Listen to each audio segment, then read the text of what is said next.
everyone, welcome back to my channel. So today I have a review of the brand new release from Givenchy, which is their new Irresistible Givenchy Eau de Toilette. So I'm going to be letting you know what this smells like and comparing it to the Eau de Parfum version, which came out last year.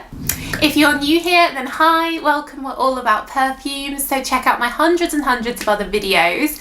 And if you're a regular but you haven't subscribed yet, then do hit that subscribe button and show your support. And you can also support me here and sponsor my channel page or sponsor me on Patreon. Details are all down below in the description.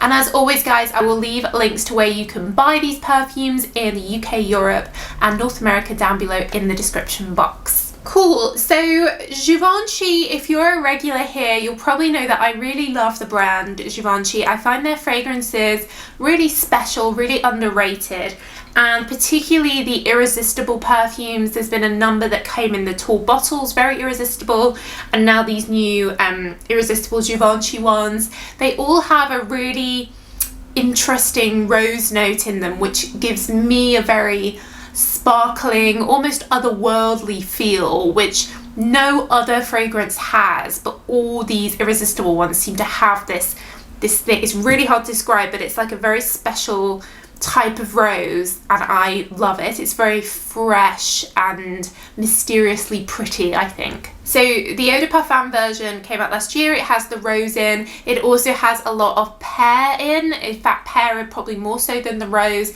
and it also has ambre in, which is like a muskmallow thing, which basically gives it a really soft, pretty feel to it, but you really get the pear. It's one of these perfumes which does actually last pretty well.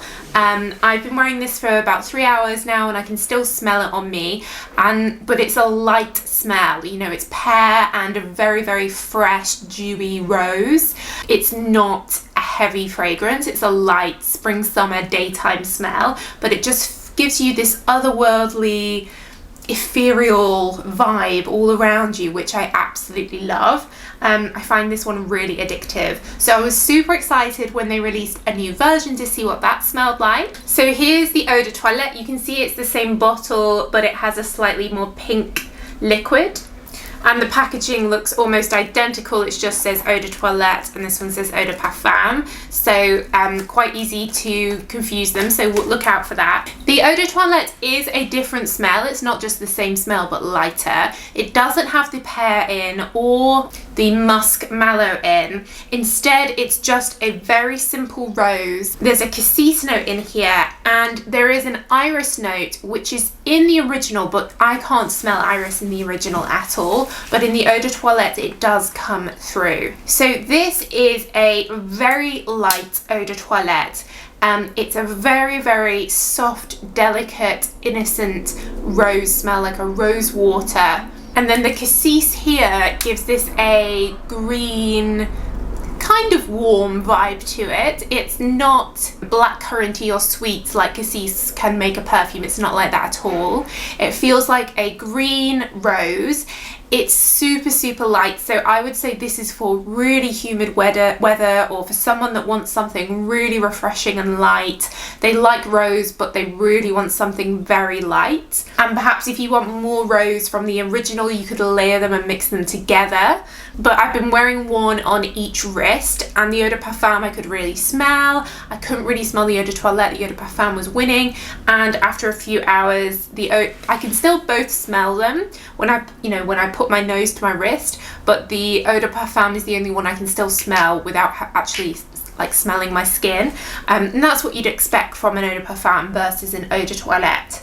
So I'd say it's definitely a really pretty smell, definitely a pretty fragrance for a rose lover. I'm sure you'd like it.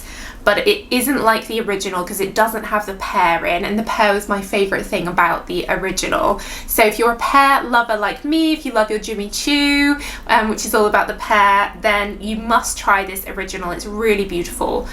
Perhaps this new Eau de Toilette version would be great for someone as like the, you know, a teenager, their first perfume, just something very pretty, very light, perhaps like a wedding scent, something where you really want something very innocent. Cool, so that's it guys. Let me know what you think. Have you tried the new Eau de Toilette? Do you like the Eau de Parfum? Let me know in the comments what you think. I do read all your comments. And like I said, I'll put the links to where you can buy these down below in the description box. But that's it guys, so thanks so much for watching as always, and I'll see you in the next video. Bye!